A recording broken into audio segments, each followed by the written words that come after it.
orbiters with F-1. Flight directors go for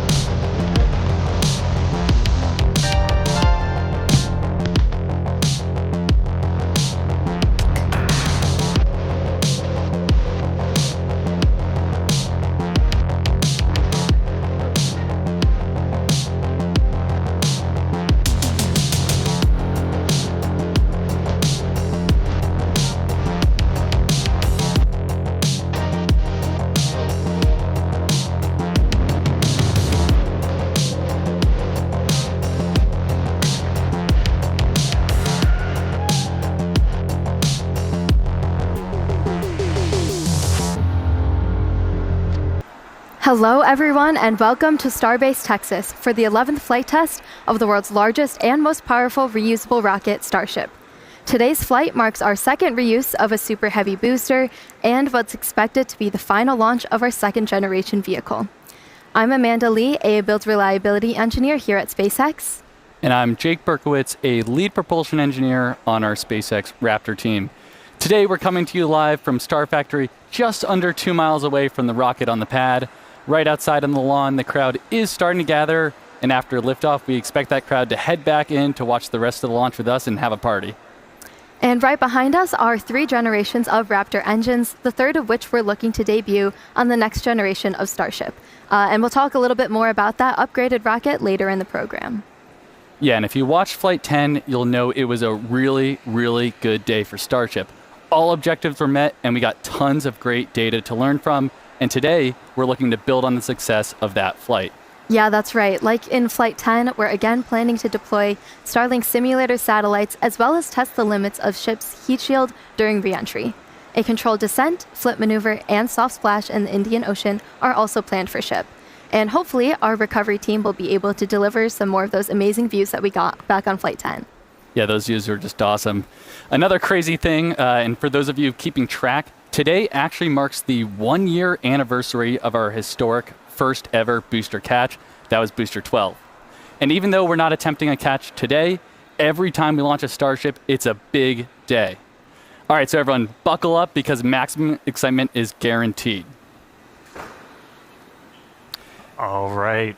And Dan Hewitt joins us from over near Mission Control. Dan, how are things looking for launch today? Hey, Jake. Hey, Amanda. Hey, everybody. We are looking great. I'm Dan Hewitt with SpaceX Communications. That's right. Right behind me is our Launch Control Center here at Starbase. Flight control team is on there. They're getting Starship and Super Heavy ready for liftoff. So as you can tell, when we look at the vehicle, prop load is underway. Things are looking good. We did shift our T0 a little bit. We're tracking to 6:23 p.m. Central Time, just a couple minutes into our window. All right, so as we noted, back in August, Flight 10, it did all the things. Did all the things we wanted it to do. Started off with Super Heavy, those 33 Raptor engines igniting, lifting off right at the top of its window at 6:30 p.m. Central Time. It was able to do a successful ascent, followed that up with hot staging, Starship's upper stage igniting those 6 Raptor engines, separating Super Heavy, making its way back down. We saw the hot stage pop off. It then completed its boostback burn, put it on the course towards that splashdown zone. It successfully did that landing burn when we intentionally disabled one of those 3 center engines. During the final phase of that, used a backup engine, entered into its final hover, shut down the engines, and then splashed down into the water. Ship, meanwhile, completed full duration ascent burn, got to its planned velocity, successfully put it on that suborbital trajectory, and then it was on to the in-space stuff. That first in-space objective was completed. 8 of those Starlink simulators were deployed. That was the first successful payload demonstration we've ever had from Starship. Each of these simulators, similar in size to the V3 Starlinks that we're going to be launching next year to add significant capacity and capability to the network. Then it was on to our second ever in-space relight of a Raptor engine. That's a key capability for when we're going to do deorbit burns on future orbital missions, and then when we're doing deep space maneuvers. Then on to the critical reentry phase, we're able to get data on the performance of that heat shield, the ship structure, push the envelope on it, using the flaps, got it down to the splashdown zone, did the landing flip, did the landing burn. Killer views from the recovery team, soft splashdown over in the Indian Ocean. We were just about 3 meters off of our target, so pretty much nailed it. It was a huge day, tons of excitement here at Starbase. Just a reminder, though, this is still the early days. I mean, we're on Flight 11 today. There's a lot more we're going to do to get full reusability, increase our launch cadence, eventually start sending missions to the moon and Mars. I mean, we've got thousands of launches to come. But for now, we're looking good for launch. Toss it back down to Amanda and Jake. Awesome. Thank you, Dan. Starship is the first orbital launch vehicle engineered to be fully reusable, just like a commercial airliner. In fact, to the end, we're actually reflying a Super Heavy booster for the second time today. This booster last flew on Flight 8. So let's just start with how powerful this rocket really is. When you stack Starship up against one of the world's biggest airplanes, the 747, a single Raptor engine is actually double the thrust of all 4 airplane engines put together. So that means the Super Heavy over on the pad right now, with its 33 Raptors, is equal to the power of about 64 747s. Yeah, that's just crazy, Amanda. The power this rocket generates is incredible. To be specific, it's over 16.7 million pounds of thrust. Numbers almost incomprehensible, but it's just crazy. All right, to break it down, Starship is made of 2 parts. First is the Super Heavy booster, which is powered by 33 of those Raptor engines that run on liquid methane and liquid oxygen. And second is the Starship upper stage, powered by 6 Raptor engines. 3 are optimized for sea level performance, and 3 are for vacuum performance with that larger nozzle extension. All right, it's the Starship second stage that will one day carry cargo, payloads, and people all the way to Mars and beyond. The Super Heavy booster is designed to launch, separate, flip, and return to the launch site where it can be caught by the chopsticks on the launch tower. However, as previously noted, we won't be attempting one of those catches today. Starship, on the other hand, re-enters the Earth's atmosphere at the conclusion of its mission, steering itself to a vertical landing or catch. And both stages are designed to return to Earth and fly again, making this the first rocket in history that will be fully reusable. Yeah, and we cannot forget that between the 2 vehicles is the hot stage ring, a structure made of steel that allows the ship's engines to ignite while still attached to the booster, enabling a faster and more efficient stage separation. Right now, that hot stage ring is single use, but in the future, it will be built in directly to the V3 booster forward end. And finally, the infrastructure built to support Starship is referred to as Stage 0. This includes the launch pads, tank farm, and the launch towers, which hold the chopsticks that catch the Super Heavy booster and eventually will also catch the ship. Yeah, and to get us ready for launch today, we recently conducted another static test fire, basically where we fire up the engines to mimic a launch without actually launching. We're seeing the booster on the screen right now. It's a crucial milestone to let us know we're ready to go. And then here we're seeing ship. We did this for the second time on a retrofitted mount on Pad 1. We had a full 9-second duration burn on all 6 engines. We should also note that today's launch on Pad 1 is intended to be the last launch on this pad in this configuration. As we head into the next generation Starship flight test program, we'll be modifying Pad 1 to meet the demands of our future missions. Yeah, and among many other things, we're installing a new orbital launch mount, a new flame trench system, and upgrading the chopsticks for future catches. So until that's complete, we'll be running operations from Pad 2, which will be coming online very soon. All right, let's go over to Hawthorne, where Tyler is ready to talk a little Starlink. Thank you, Jake and Amanda. My name is Tyler Lionquist, and I'm a Starlink business analyst here at SpaceX. Starlink is SpaceX's low Earth orbit, high-speed internet that's bringing connectivity both on Earth and in space. So, Starship is outfitted again today with 4 Starlink terminals, powering those incredible live shots of ship in orbit, through re-entry, and then all the way down to splashdown in the Indian Ocean. Now, we've had a couple of recent milestones that are worth celebrating. Back in September, we launched Starlink for its 300th time, and this summer, we surpassed 7 million active customers with service available across 150 countries and territories. We've come a really long way since turning on service for our first paying customer in rural Idaho 5 years ago, back in October of 2020.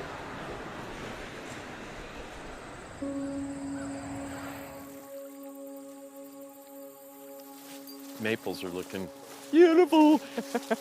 I'm Wendy Layer. I live in Sandpoint, Idaho, and we are the first Starlink customers. With Starlink, we didn't have to compromise on where we live due to the lack of technology. The minute they turned it on, we could stream a movie, we could video chat, we could play games on the internet without a lot of lag. I changed jobs earlier this year, so now I actually have the ability to work remote. Here's my house. Program runs on the cloud. I can send anything I want out to get prices and designs. I like to bake, so I've been able to research recipes and try new things. Good day, go for a walk. Good day for a walk. We can live very rural, and yet we are connected to anybody like in the city.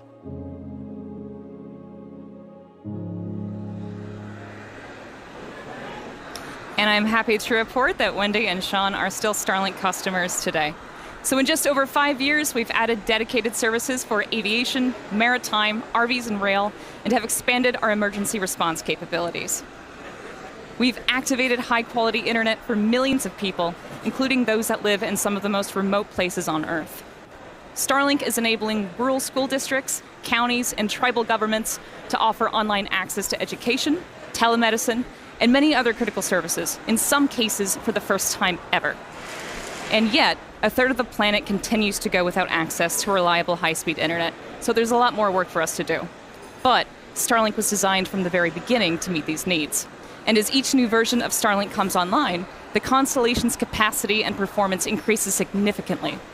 The larger V3 satellites that will deploy from Starship will bring gigabit connectivity to users and are designed to add 60 terabits per second of downlink capacity to the Starlink network. That's more than 20 times the capacity added with every V2 mini launch on the Falcon 9. And then on the cellular front, last month, SpaceX announced a deal that provides Starlink with exclusive spectrum for its next generation direct-to-cell satellites, which will be capable of providing broadband service to cell phones globally.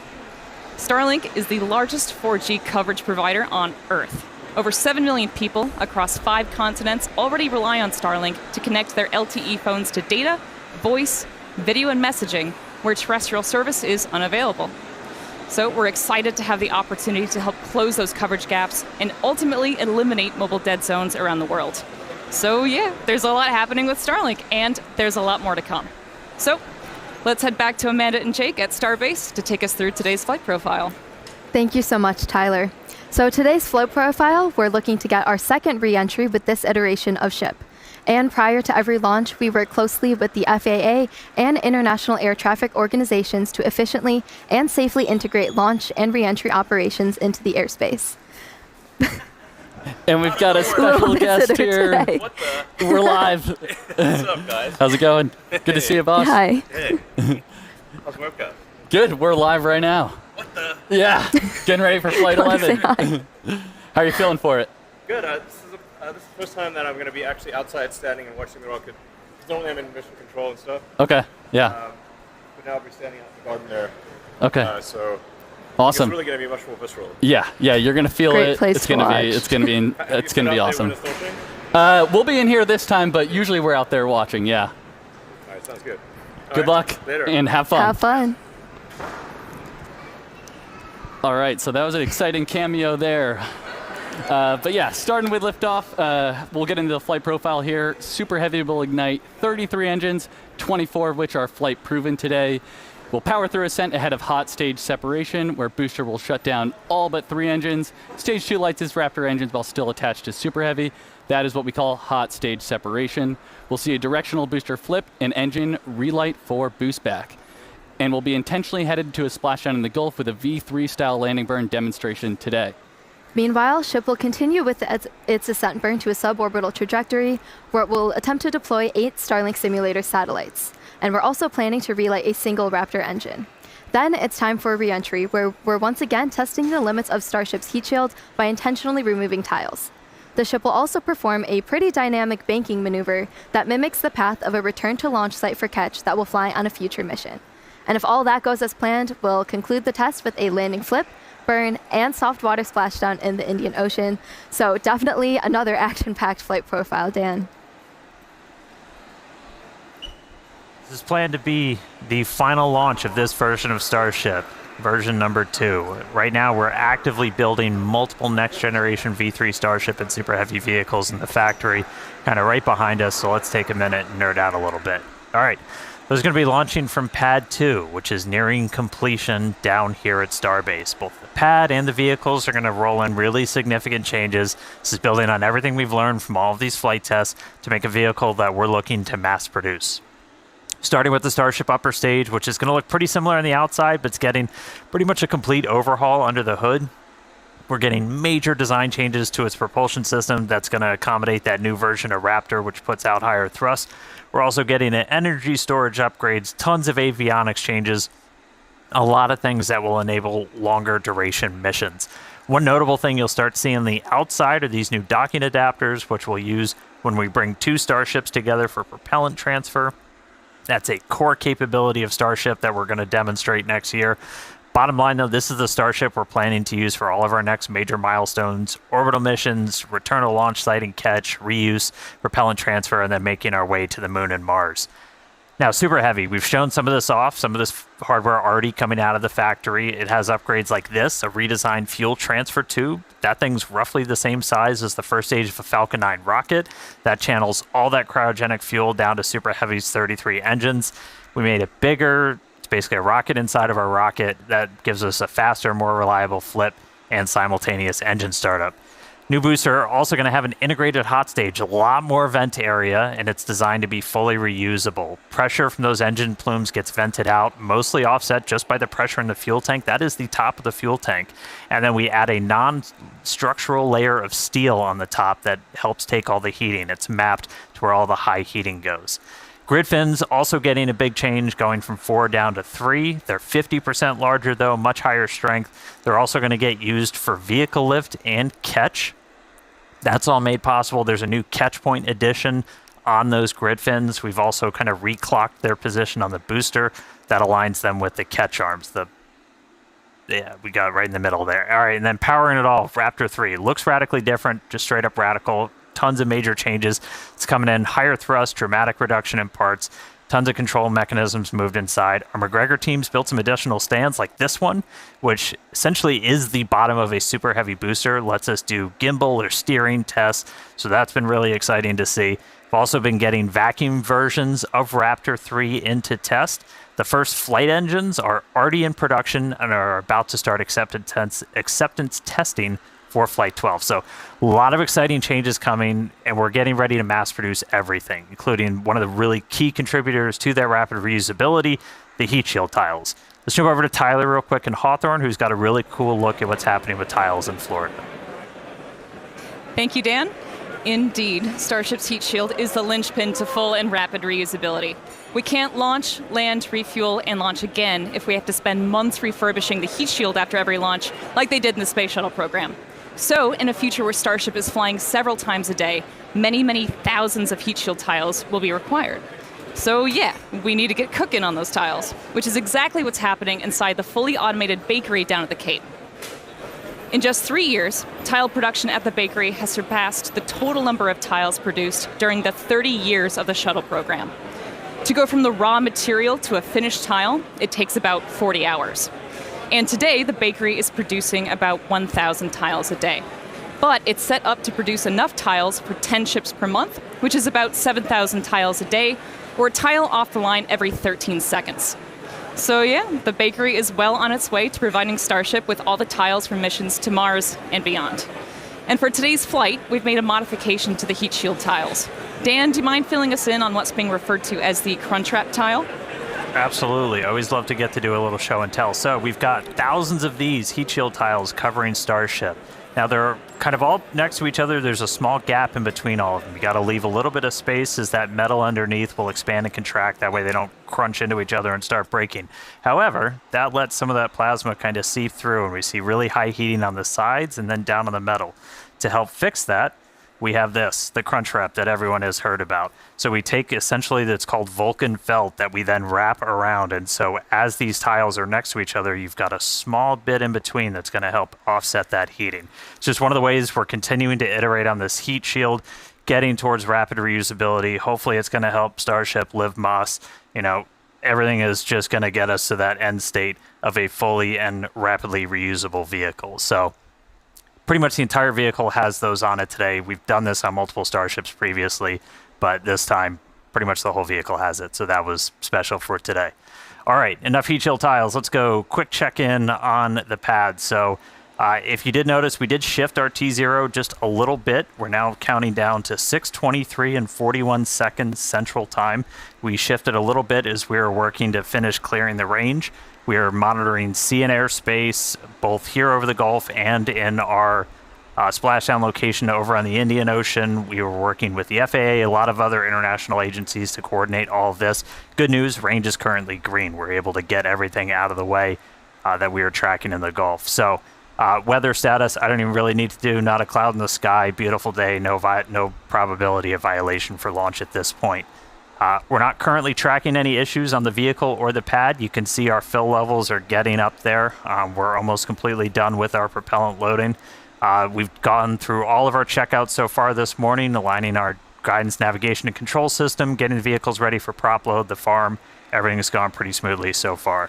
We got through our go, no go for prop load. That happens at T-minus 1 hour and 15 minutes. We've been loading fuel and locks on board the ship since about 53 minutes before launch. Boosters started just about 10 minutes after that.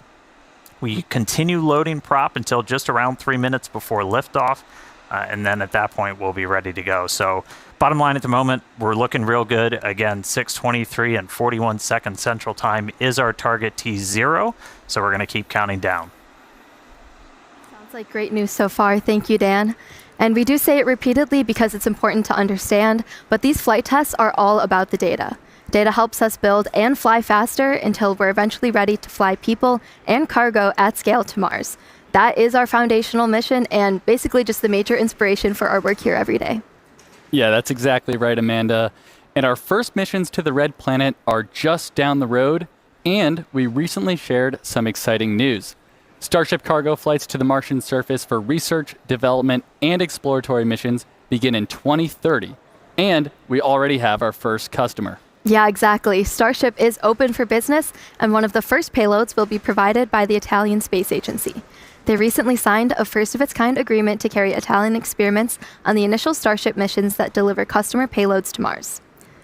In related news, Starship cargo flights to the surface of the Moon for research, development, and exploratory missions will start in 2028. So a ton of Starship activity to look forward to, and if you'd like to learn more about our mission to making humanity multiplanetary, go ahead and visit spacex.com/Mars. Okay, now as we get closer to launch, development continues down here at Starbase, Texas, to shape this growing city into a truly unique place to live and work. And part of being a city, particularly one surrounded by nature, is environmental stewardship. The nearby Boca Beach dunes have unfortunately been eroding at an alarming rate for some time, so SpaceX is teaming up with Cameron County and the city of Starbase to stop that erosion and hopefully preserve the beach for years to come. Yeah, and as one of its first permanent residents and someone who's actually called Starbase home for over 3 years now, I can tell you the beach totally adds to the uniqueness and awesomeness of living here. Starbase is truly unlike any other place on Earth. You know, where else can you see the world's biggest rocket every single day? Yeah, Starbase is definitely the place to be, and we're always looking for more people to come help build the future of spaceflight. Yeah, particularly engineers, especially for our propulsion and mechanical system teams. You could be working on tests just like these ones, proving out the designs of our next generation Super Heavy booster. Fun fact, we actually tested the booster to 13,400 tons of thrust, which is more than the power of 3.5 Saturn V rockets, which is just crazy. We're also looking for civil and structural engineers to help literally build the future. Whether it's buildings like the Gigabays currently going up at both Starbase and the Cape, each is a massive vertical integration and assembly facility with over 700,000 square feet of workspace. Both sites are currently in progress, actually going vertical as we speak. Or you could be designing the Starship launch sites of the future. There's really no shortage of future to build here. So visit spacex.com/careers to see all of our openings if you're interested. Okay, now as we head into terminal count, all eyes are on the rocket. Dan, how are we looking? Are we green? Amanda, we are so green. Everything's still looking really good. So we've got a green range, not tracking any blockers there to launch. We're continuing to load prop on board the vehicle. We're just about to close out, so we'll close out again just about 3 minutes and 20 seconds before liftoff. We'll close out on ship, and then booster just about 30 seconds later. and then you end up with about 11 million pounds of liquid propellant on board those 2 stages. After we're fully loaded on the vehicle, the pad itself gets ready for launch. We do what's called pushbacks. We clear all that prop out of the lines in the tower and the feed system back into the tanks to get ready for launch. And then in the next couple of minutes, we're going to do our final GNC guidance, navigation, and control system alignment. We're going to arm the automatic flight safety system, and then we're going to do final kind of wiggle checks on the steering for the engines, which we might be able to catch a quick peek at as we get closer to those. If we need to hold, which we are not currently tracking a reason to, that would happen at T-minus 40 seconds. It's built into our countdown. We can pause and wait there for any final checkouts, anything that we need to hold for. Once we pass that T-minus 40 seconds, a number of events will occur in rapid succession. The ground spin and ignition systems come up to flight pressure, and ship switches to internal power. After that, the quick disconnect arm lockout is removed in preparation for retraction shortly after T0. Now, once we pass T-minus 40 seconds, if any problems come up, we do still have the ability to recycle the count under certain conditions back to T-minus 40 seconds and hold there to assess what happened and then see if we can proceed again to liftoff. Yep, however, once the water for the deflector system begins flowing at T-minus 10 seconds, any issue after that would be an automatic scrub for the day, as teams would need to refill the deflector's water tanks as well as the propellant storage tanks at the tank farm before making another attempt. All right, we are coming up on 3 minutes away from launch. You can see the frost line all the way up. We've just closed out prop load onto the ship. Booster coming up shortly. Yeah, in about 10 seconds, we'll finish loading prop on the booster, and then again, we'll have about 11 million pounds of that liquid oxygen, liquid methane on board the vehicles. Not currently tracking a reason to hold at T-minus 40. It can pop up at the last moment, or after we pass that gate. We can always hang out there for a couple of minutes if we need to. We do have some extra time. We're not constantly topping off the propellant in these vehicles, so we have about a 7-8 minute window where we can wait for any final issues to clear. We're not currently tracking a reason to hold there. Again, our range continues to be green as we look at sea and airspace, both out over the Gulf and in our reentry zone out in the Indian Ocean. All right, 2 minutes, 15 seconds to go. A lot of things on tap for Flight 11. Planned to be the last launch of this version of Starship and Super Heavy. Once again, we're really focused on getting ship over to reentry. Once we get to that phase, we're going to dive in. There's a lot of exciting stuff that's going to be happening on our way back through and down to the ground, hopefully out in the Indian Ocean. Minute 45. Should hopefully be seeing... There's a quick wiggle check. Checking out the thrust vector control, the steering on the booster. We use those inner 13 engines. Doing their one final dance before the big show. And we'll do that one more time after we cross that T-minus 40 gate. Alright, range continues to be green. Still not tracking any issues on vehicle or pad. 1 minute to go.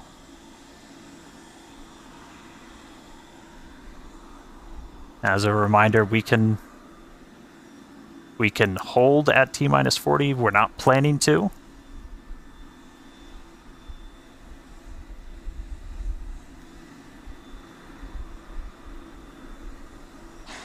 All right. We're through T-minus 40. Let's listen in. Flight Director Ty Huntington back in the seat. Take us through the final Flight seconds Directors, go for launch.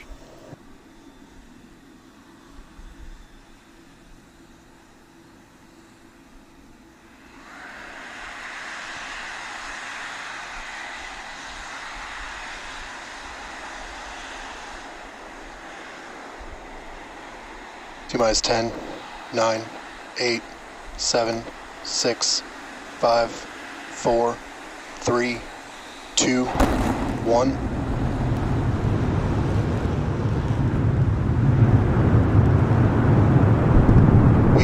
liftoff. Go Super Heavy. Go Starship.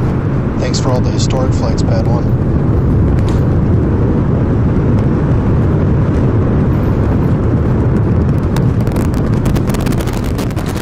Vehicles pitching downrange.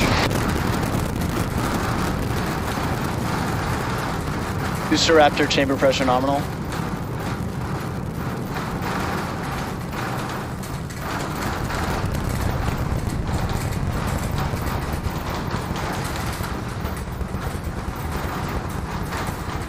Booster and ship nominal power and telemetry.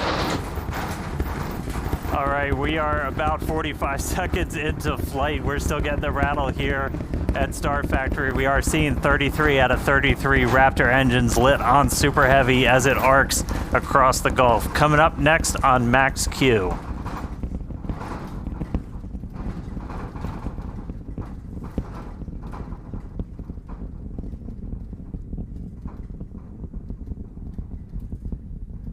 Max All right, Q.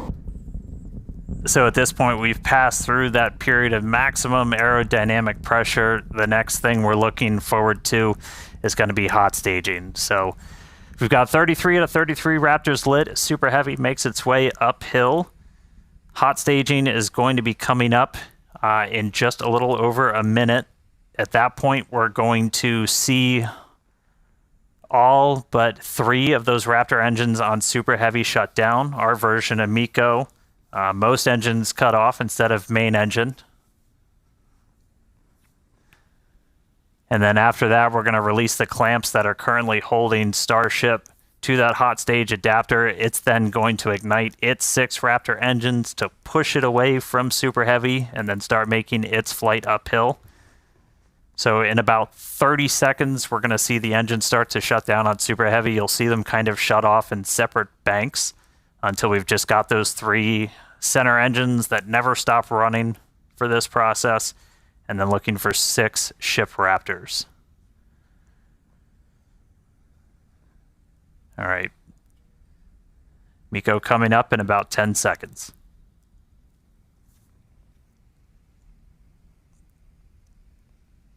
See the engines throttling down. Booster engine cutoff.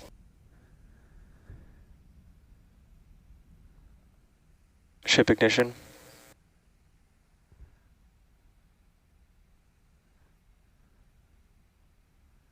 Stage separation. Boostback burn startup.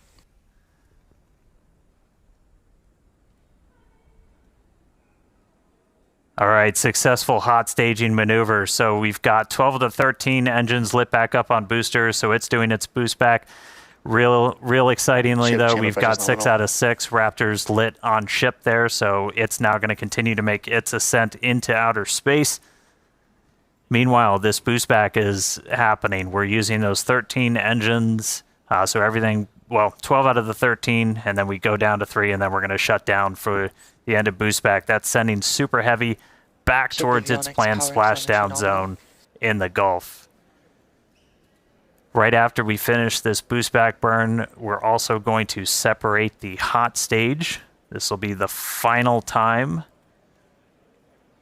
that we're doing this. All right, there's the end of the boost back burn.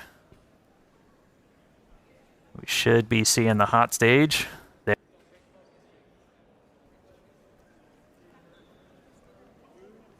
So the hot stage separates. It's going to make its way down, also splash down in the Gulf. In the meantime, though, these 6 ship Raptors are going to continue firing for about 5 more minutes. Next up for the booster, though, is going to be its landing burn. There's a cool tracking shot. We dumped some of the prop out on our way back in. All right, so for booster, this is one of the main things we're trying to get is going to be this landing burn. Oh, that's so you can see the hot stage kind of making its way towards the left side. So that's the bottom of the booster. It's about to pass right in front of where you can see some of that prop dump happening. They look like they're close together, but there's a good amount of distance between them, and the hot stage will go down and splash down in the Gulf while the booster comes back for its landing burn. Starship is on nominal trajectory. All right. Looking good on our trajectory, looking good on everything. Jake and Amanda, you guys with me down there? Yeah, definitely. The crowd is gathering over here in the office. You can definitely feel the energy in here. Great to see that booster is making its way down to the splashdown zone in the Gulf. Yeah, the shaking down here was absolutely nuts. The windows are still there, still intact. So that was pretty awesome. But yeah, booster's coming down. We're at about 30 kilometers. All right, yeah, and as we approach that landing, just like tower catches, we will be doing a 13-engine landing burn to slow down. This time it will be in a V3 configuration. And as we're starting to get into the denser part of the atmosphere, the booster is using 4 hypersonic grid fins to guide itself through atmospheric entry towards its landing site. And we're just about 20 seconds away from landing burn start, where we'll first ignite the center 13 engines, then bring that down to 5 to slow down the booster for landing. And finally, that will come down to 3, and we'll cut all of them off while we're still about 200 meters in the air. So booster is going to see a bit of a harder landing. Booster landing burn startup.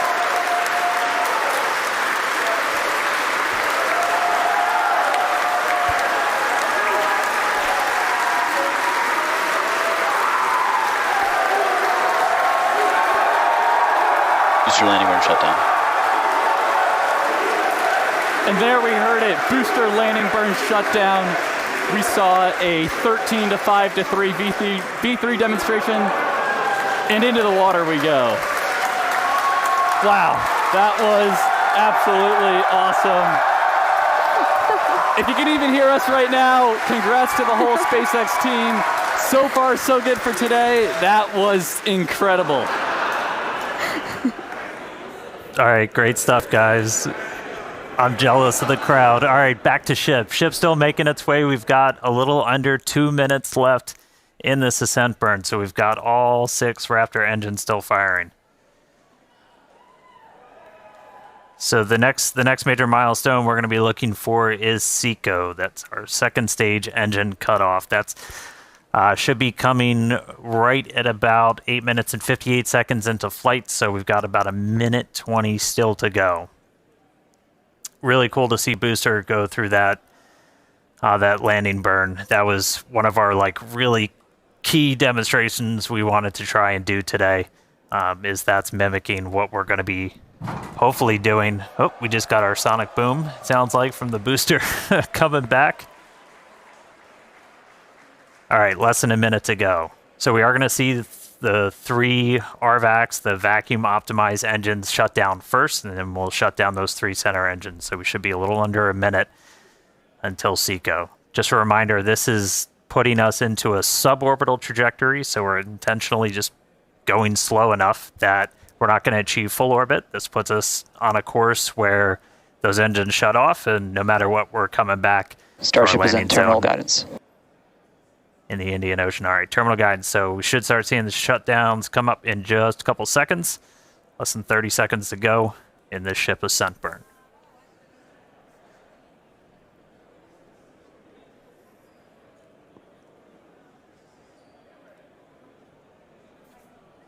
All right, RVACs have shut off. 3 more to go.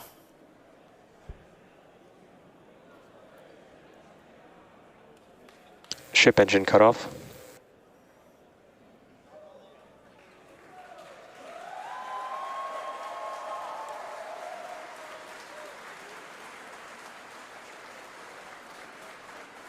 All right. All ship Raptors have shut down. Nominal orbit insertion. You just heard nominal orbital insertion, so we are on the path that we wanted to be. So we've got a ship back in space, a whole lot planned for it, lots more still to come. Great seeing Super Heavy make its way to the water, but I'm excited to see what ship can do in space. How's everybody doing down there?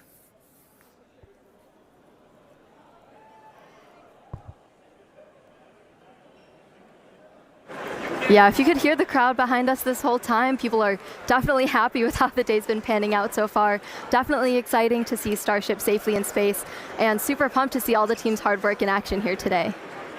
Yeah, and we guaranteed it at the start of the show, but it has been an awesome day so far. It's crazy. All this has happened in just 10 minutes. All the objectives were met on the booster, including that V3 style landing burn. So now all eyes are on the ship as we get ready for our in-space objectives. But we've got a few minutes until that next milestone, so sit tight, enjoy the views, enjoy the space jams. We'll be back at T plus 16 minutes for payload deploy.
All right, welcome back, everybody. If you're just now joining us, where the heck were you? But we are getting ready for payload deploy. That's going to start once we get the payload door open.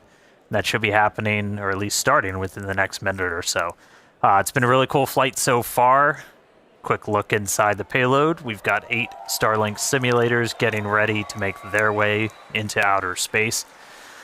But great flight so far. Booster able to make it all the way to its splashdown and landing burn experiment, so that was really exciting to see. We got ship on orbit, nominal orbital insertion, so right on the money with its trajectory. And now we're ready to start tackling a couple of in-space objectives. So next up, we are currently venting down the nose cone, essentially the payload area of Starship, as we get ready to open up this payload door. We were able to do this successfully for the very first time on our last flight, on Flight 10. Oop. Hal got ahead of me. Looks like he's opening up the payload door already.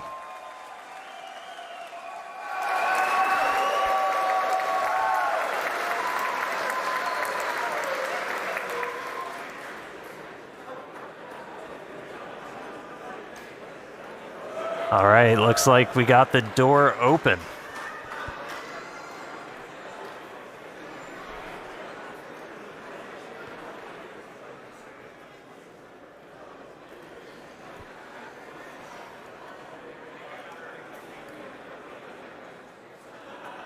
All right, so payload door is open. Next up, going to be to start deploying these Starlink simulators.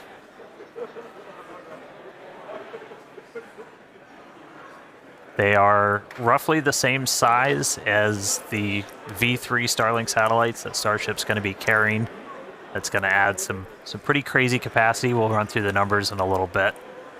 We were able to do this for the very first time ever on our last flight, and so this will be another test. We made a couple of tweaks to the rails for deploying this based off of what we saw last time, but excited to see these get out the door. Our next iteration of Starship's also going to have kind of a more powerful PEZ.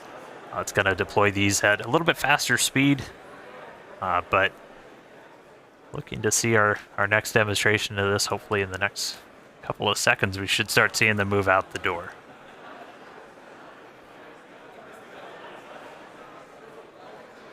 I mean, that view on your left, so you're basically, that would be if you were sitting at the very top of the nose cone looking down. So there's kind of a short stack. There's 4 on either side, so 8 total. When we start flying Starlinks, for their actual deploy missions, we're going to be carrying stacks of about 60. So much larger stack once we start flying these operationally, but still doing a little bit of a short just for this payload deployed today.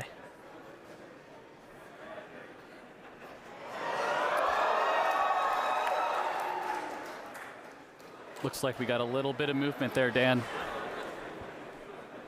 Coax it out. Get it moving, Jake.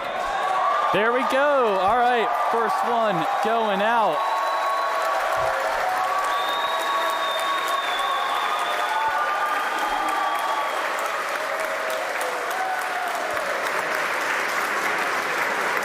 All right, first one's deployed. Getting ready for the second one here. We do a little reset back to the center position. Yeah, it takes about a minute for each one.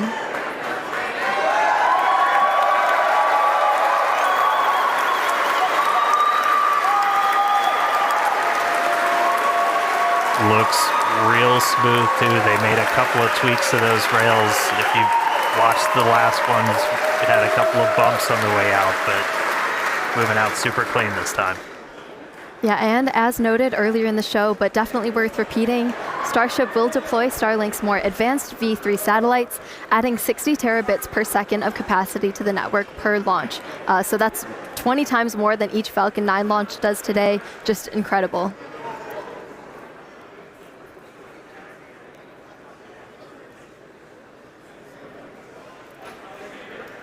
Yeah, and anybody that's been following Starship, you know, Starlink's kind of the MVP for these flight tests, where it's not only giving us the views we're seeing right now, but also just real-time data through every phase of flight. So We've got a couple dozen cameras on Starship. We've also got a bunch of cameras spread across the globe, including out in the Indian Ocean where we've got our fun buoys floating. There goes another one.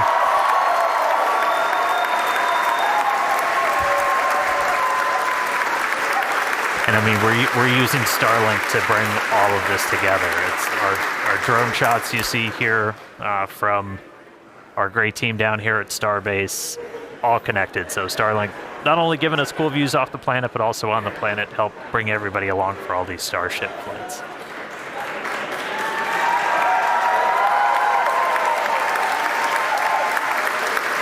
I think that's number 4. Somebody check my math.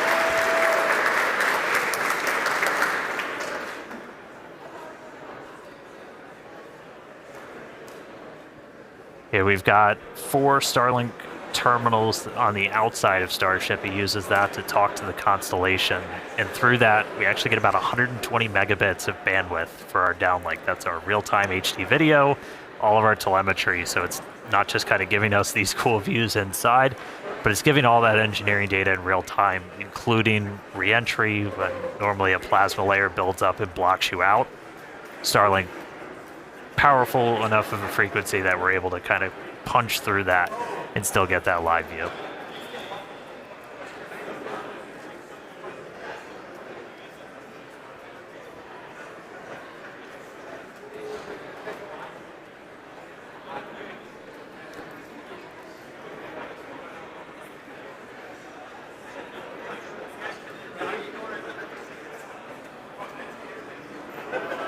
All right, next one out the door. There we go.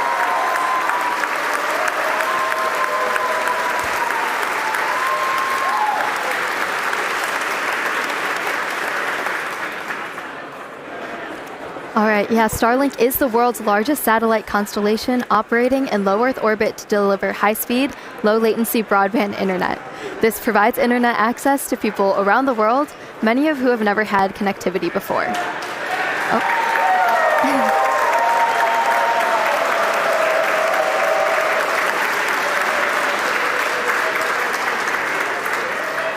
Right. Today, Starlink serves more than 150 countries, territories, and other markets, with over 7 million active customers and counting. To meet the global growing demand for high-speed internet, SpaceX expanded its factory over in Bastrop, Texas, which is just outside of Austin, and also introduced Starlink Mini, as well as an upgraded version of the Starlink Standard Kit. Yeah, and one thing to note about the satellite deploy is that they will be following the same suborbital trajectory of the ship. So these dummy sats will not be going in orbit. We do expect them to burn up on re-entry.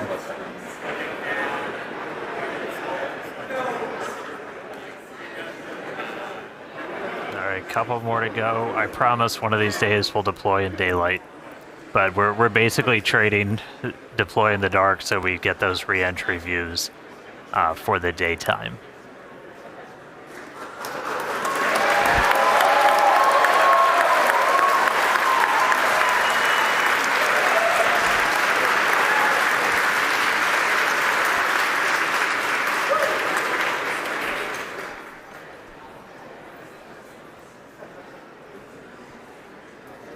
All right, I think we got one more to go.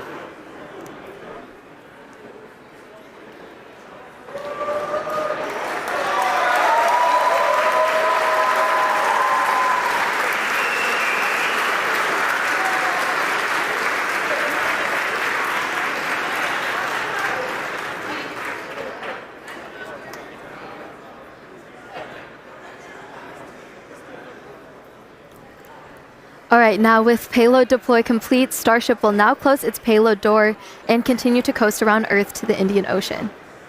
We still have a ton of major events to come today, including Raptor relight at about T plus 37 minutes.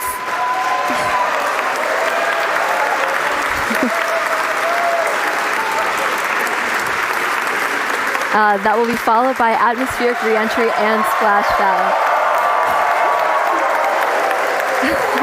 So with that, we're going to go on another quick coast. Yeah, if you can hear us.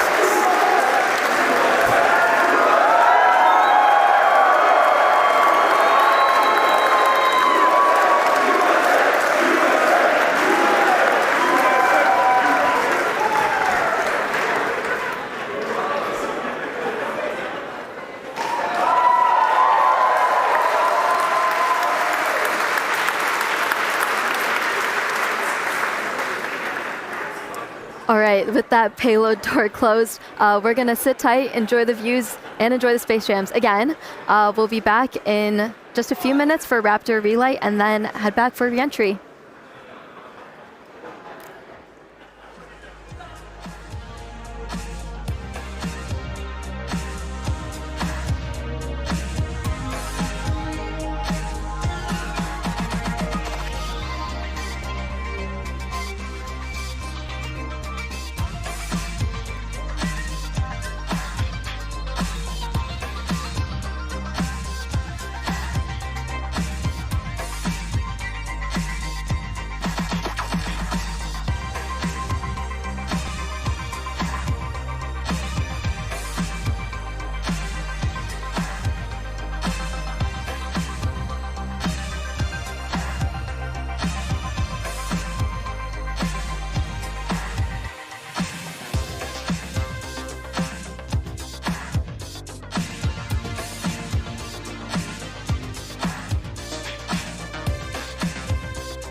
right, welcome back, everyone. If you're just joining us, you did miss some exciting stuff because Starship successfully deployed its second ever payload, 8 Starlink simulator satellites.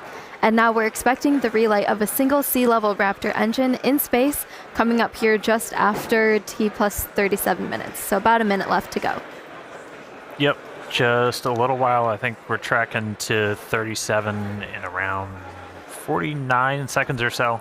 So we should be just about a minute and a half where, again, as Amanda just said, we're going to relight one of those center engines. This will be the third time that we've tried this. We did it successfully back on Flight 10, and then we did it for the very first time back on Flight 6. This is not a deorbit burn. This is demonstrating essentially all of the systems you would need to do a deorbit burn. So that's obviously your Raptor engine, and then also your header tanks, your smaller tanks in the nose cone, where we have liquid oxygen, liquid methane in a smaller, more easily pressurized container, which we can use for on-orbit burns. And we're also going to tap into those when we do our landing burn. So this will be a critical capability. Once we go to full orbital missions, you'll have to do a deorbit burn to break out of orbit, send it back down to Earth. But in this instance, we're already on our way back down towards Earth. So this is just going to demonstrate the capability of turning one of these engines on. We should be coming up in just about 20 seconds or so, looking for one of those Raptor engines to turn back on. They've been off since we completed that successful ascent burn almost 30 minutes ago.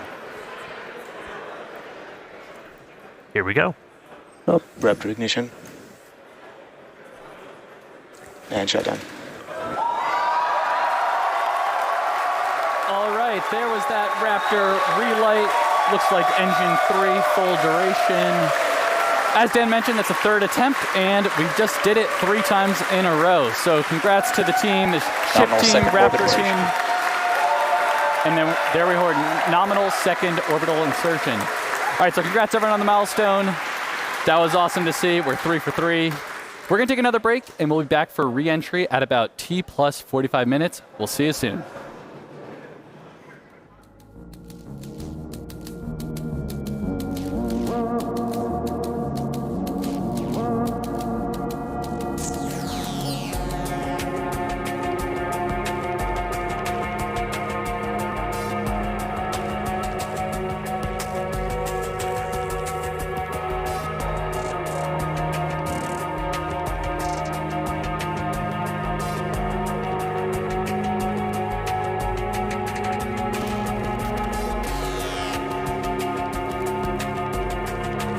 Starship is slewing for entry.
Starship is approaching entry interface.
Ship is starting entry, good attitude.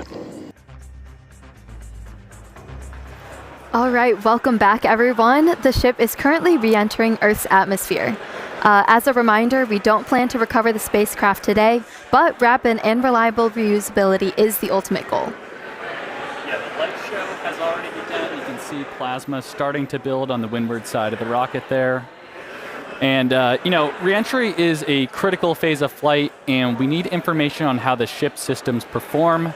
Re-entry is also extremely demanding portion of flight because we need the ship to scrub off all of the energy we used to launch the rocket. So remember the 33 engines plus the 6 engines on ship that we used to get up into space, we now are using aero braking essentially to scrub off all that energy. And of course, Starlink is a big part of this, giving us the views we have right now, and also letting us gather as much data as possible, which again is really the main reason why we do these flights. And the view we have right now is actually a really good example. As we mentioned at the beginning of the broadcast, we have some tiles on the leeward side of the flaps here, and we have some different mechanisms, some stud out, basically to see if these tiles will hang on. And we can see already here, it looks like we kept most of them, but I think I see a couple there that are no longer there. So the thermal team is definitely going to be digging into that and taking that data to help us iterate on V3. So yeah, Starlink provides us with one more path to collect data and help us rapidly iterate Starship's design. And if the ship does manage to make it all the way to re-entry, we'll collect valuable data on the spacecraft flying through the Earth's atmosphere at hypersonic speeds, or more than 5 times the speed of sound. Re-entry is typically a portion of flight where we don't have communications with spacecraft because it's re-entering at or around orbital velocity, which is roughly 8 kilometers per second or 5 miles per second. At those insanely high speeds, the spacecraft moving through the atmosphere creates a plasma field around the vehicle. Yeah, and that blanket of plasma distorts communication frequencies, so it's not uncommon to experience brief blackouts in communication. All right, so big picture here, Starship is designed to land on Mars where there are no runways or other humans to help out.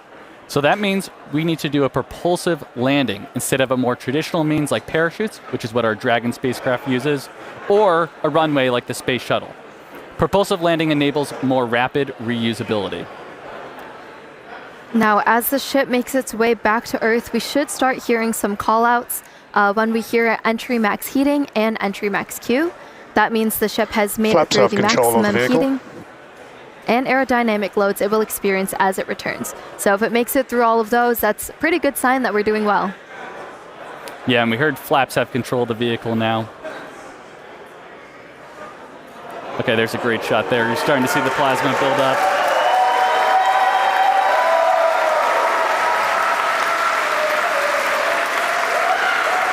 So we will hear a call out when the ship is transonic and then subsonic. Transonic refers to the period of flight where the velocities of airflows surrounding and flowing past the vehicle are concurrently below, at, and above the speed of sound, somewhere in the range of Mach 0.8 to 1.2. All right, a lot of numbers coming up here, but for reference, commercial jets have a range of cruising speeds, but most fly around Mach 0.74 to Mach 0.85, which is 480 to 575 miles per hour, or 770 to 930 kilometers per hour.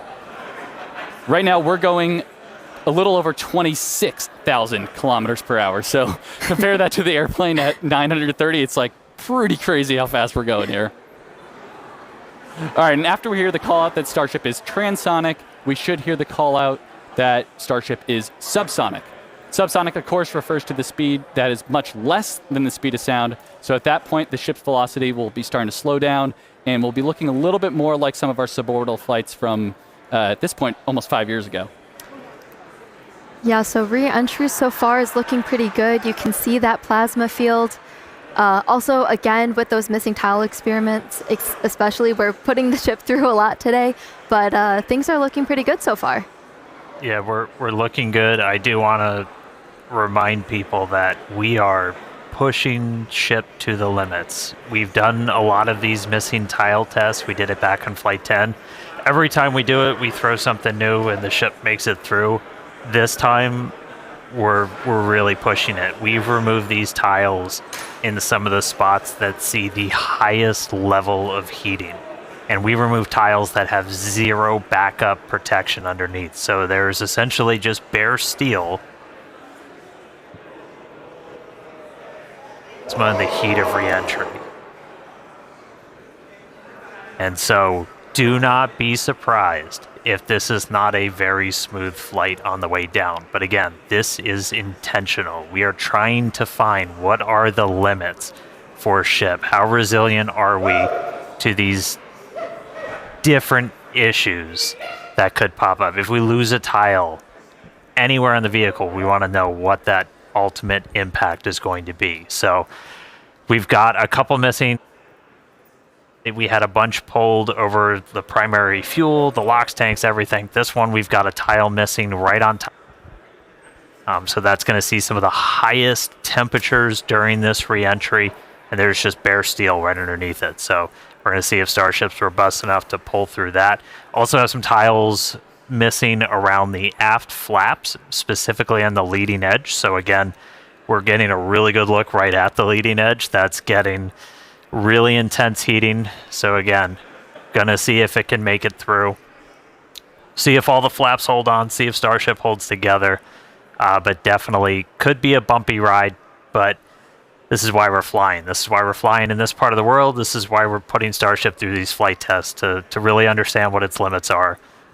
So we can then move on to the next thing, which is going to be bringing ships back to the launch site for a catch. But for now, still on this suborbital, the light show continuing.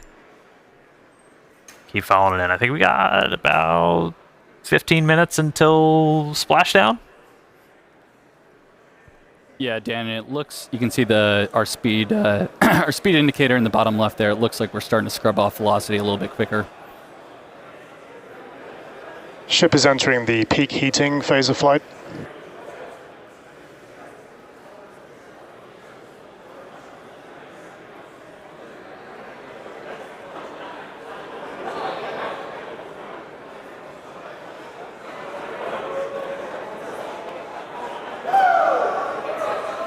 Looks like we can see some clouds down there as we pass through 70 kilometers altitude. Yeah, the sun's starting to come up again. Ooh, there we go. There we go.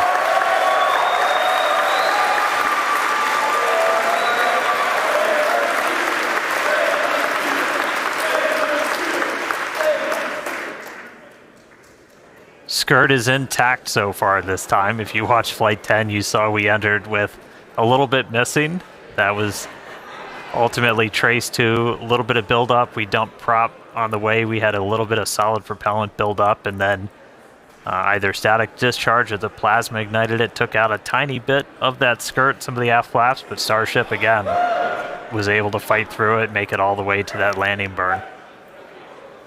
We addressed that, changed some of our prop dump CONUPs, though, so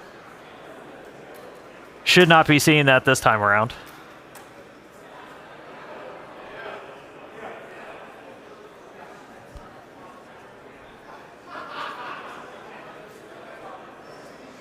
And as a reminder, in addition to these missing tile tests, we're doing kind of a unique flight on the way in. It's going to do what we call a banking maneuver. So while we're still going supersonic and even hypersonic, we're doing kind of a banking turn. And then we'll do a pretty aggressive turn right as we get into the subsonic and start doing our belly flop. And that's designed to essentially be the approach that we would do on a return to launch site and a tower catch. So don't be surprised if we see the ship start to turn and make a few maneuvers as it makes its way down to the Indian. And fun fact, even though we're doing all this turning, we're essentially targeting the exact same spot in the Indian Ocean we went to last time.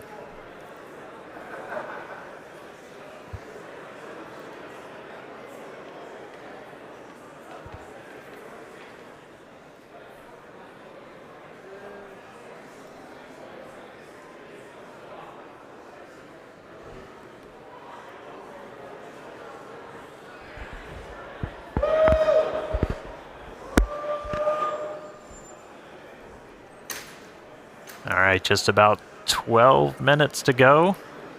Still looking good. That gives a pretty good view of those aft flaps where, again, on the leading edge, I think it might be on the one on the other side, we had some tiles removed with no backups behind it. So again, we're really trying to stress some of the most sensitive areas around Starships, where basically if you lose a tile, it's the worst possible spot. And if we're able to make it through this, then that tells us quite a bit about just how resilient this vehicle is.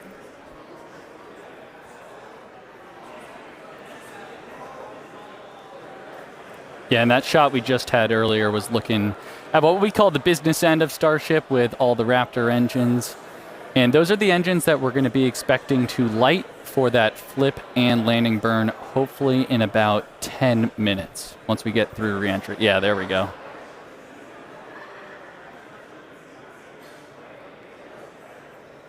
Yeah, looking at E3, that's the one we did the relight on. So it's 2 for 2 so far. We'll see if it can go 3 for 3.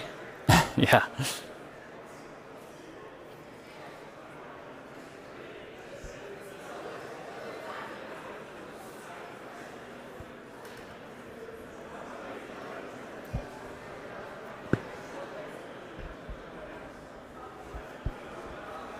All right, we can see that speed just continue to bleed off under 20,000 kilometers an hour.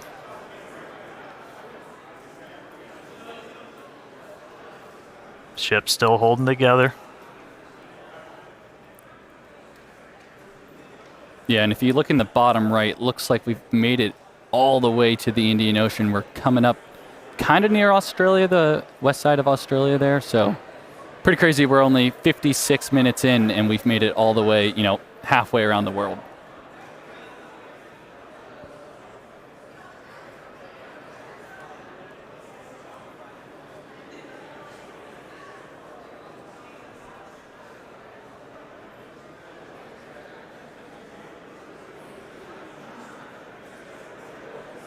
It's actually a good demonstration of a future capability we hope to have on Starship, where we will do point-to-point transport on Earth.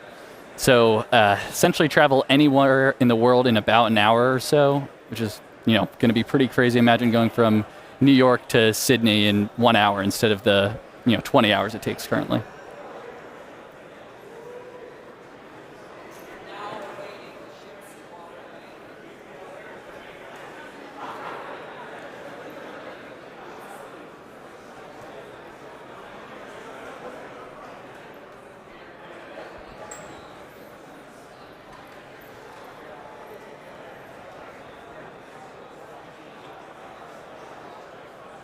And a reminder, so this camera is, we see some of the heat rate picking up a little bit.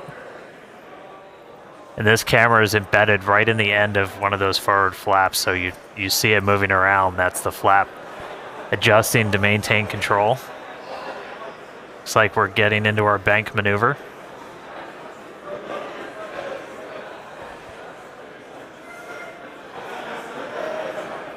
Now power sliding through the atmosphere. External temperatures are coming down.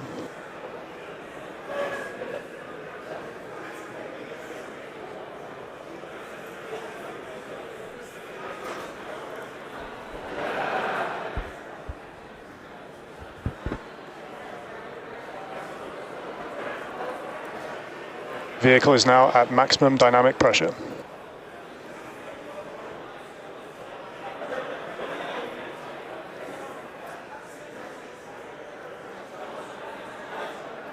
All right, that was basically our reverse max Q, so most aerodynamic stress that it's going to see during reentry, we just passed through it. So we're past that, we're past peak heating.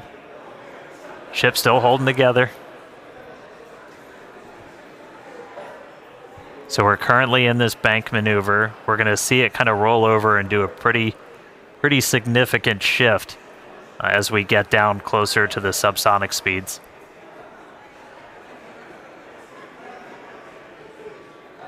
Yeah, and that bank maneuver that Dan's mentioning is all in part of us to learn about the guidance, navigation, and control for return to launch site missions. So in the near future, we're hoping to return the ship back to the same pad we just took off on 59 minutes ago, and we've got to do some of these pretty dynamic bankings to make that trajectory work out.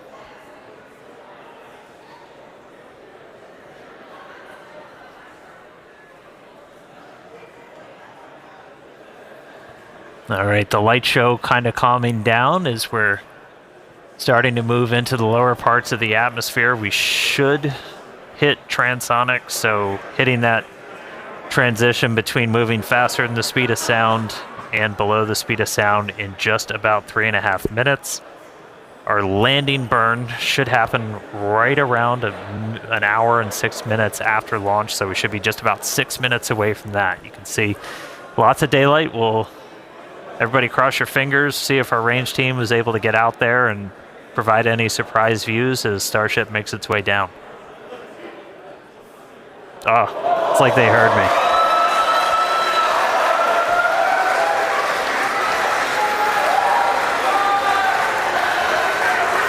Ready and waiting, let's go. Dan, you just spoke that view into existence there. And again, all brought to us by Starlink. Maneuver has started. All right, there we go. So we're now starting into our really heavy bank maneuver. Again, this does almost like a half circle loop to our actual trajectory. We're heading to the same exact splashdown point, but we're kind of doing a more roundabout way to get there, where it's this kind of big, long half moon loop and then a really aggressive and a twist right at the very end, and that would line us up with the launch tower. Starship, on a return to launch site, would fly over the tower, do a quick landing burn flip, and then come down for catching the arms.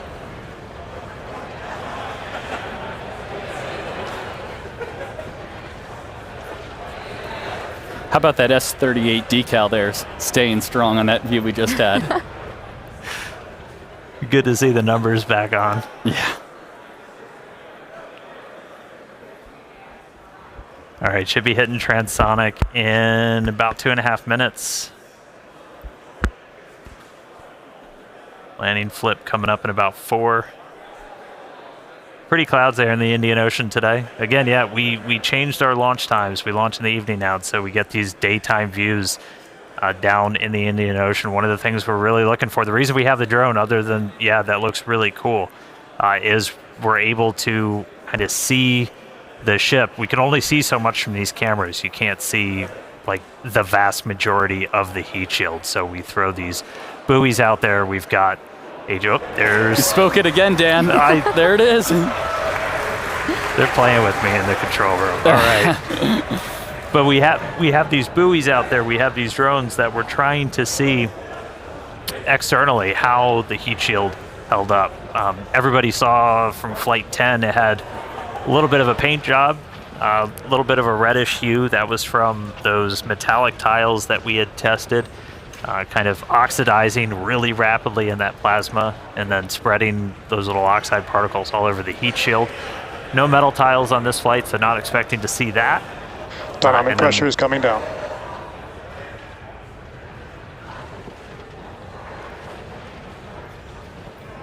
Hope nobody gets seasick. All right, coming up on transonic shortly. It's about 2.5 minutes of landing burn. Yeah, and once we get to around the 15-kilometer altitude mark, that's where we have a lot of flight history. Starship is transonic, starting the belly flop phase of flight. Yep, that belly flop phase that we perfected in the suborbital campaigns, we're entering that now.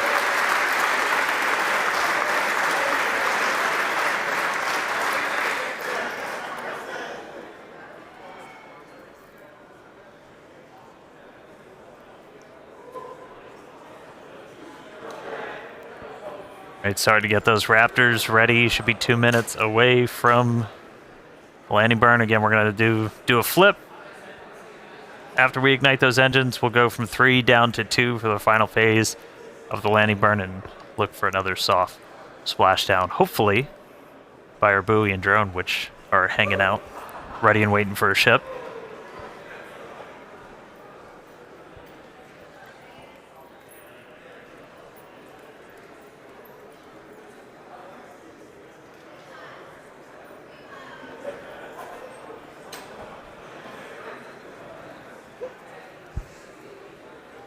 Seeing all 3 center engines have entered the chill phase.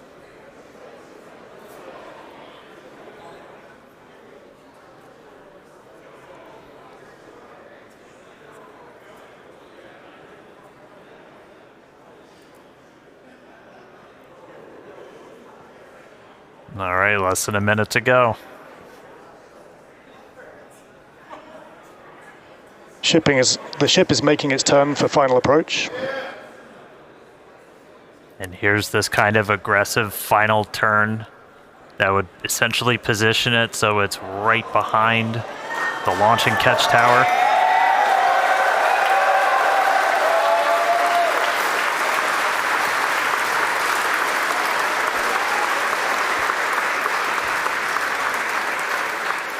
Flaps holding strong. Landing burn in just under 20 seconds.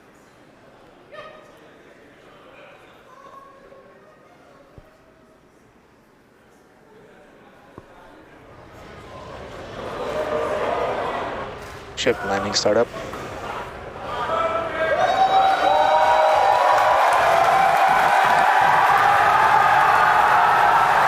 There's our landing burn.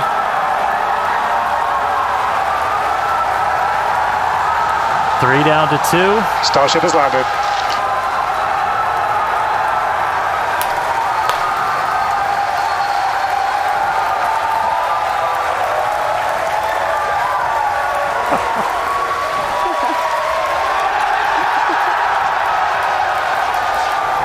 As we said, we're not planning on recovering the ship today. Hey, welcome back to Earth, Starship. We are down in the Indian Ocean. Let him hear it, Starbase. What a day. What a flight.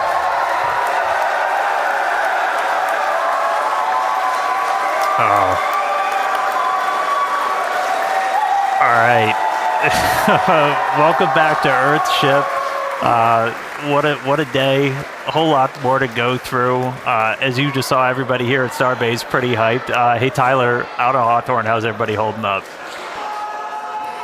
Thank you, Dan. We had a fantastic time watching. It was another exciting Starship flight test in the books, and we hope that you enjoyed those Starlink views too. So congratulations to the team at Starbase and everyone here and around the company. So many employees contribute to the Starship program as we continue to iterate and make progress towards a multi-planetary future. So that wraps it up for us here in Hawthorne. Thank you for tuning in, and back to you guys. Yeah, what an incredible launch today. We had successful liftoff. Booster completed its objective, successfully splashed down over in the Gulf. Obviously, we saw another amazing Starlink deploy as well from ship. Yeah, we made it through that re-entry, testing all the different experience. We had missing tiles, gave us quite the light show. We had that Raptor relight 3 for 3. That was ahead of re-entry, of course. And then that awesome splashdown that we just saw, including that dynamic banking maneuver to simulate RTLS when we returned to the launch site. So yeah, we promised maximum excitement, and Starship delivered. Definitely. Congrats to all our teammates at SpaceX and to everyone who's supporting the Starship program. And thank you to all our future customers for your support. We'd also like to thank the fine people of Cameron County, including the residents of its newest city, Starbase, as well as the Coast Guard, the Federal Aviation Administration, the Government of Mexico, and the Australian Space Agency. Yeah, be sure to follow SpaceX on X for updates and about more of the exciting views we didn't get to feature on today's broadcast. And if you're interested in more launch coverage just like this, head over to spacex.com/launches for the most up-to-date information. All right, I will take us out. Hey, congrats, Jake and Amanda. You guys did amazing. Great job. All right, today we launched the world's biggest rocket, knocked out all of our objectives. Shout outs to every single person who made this look easy.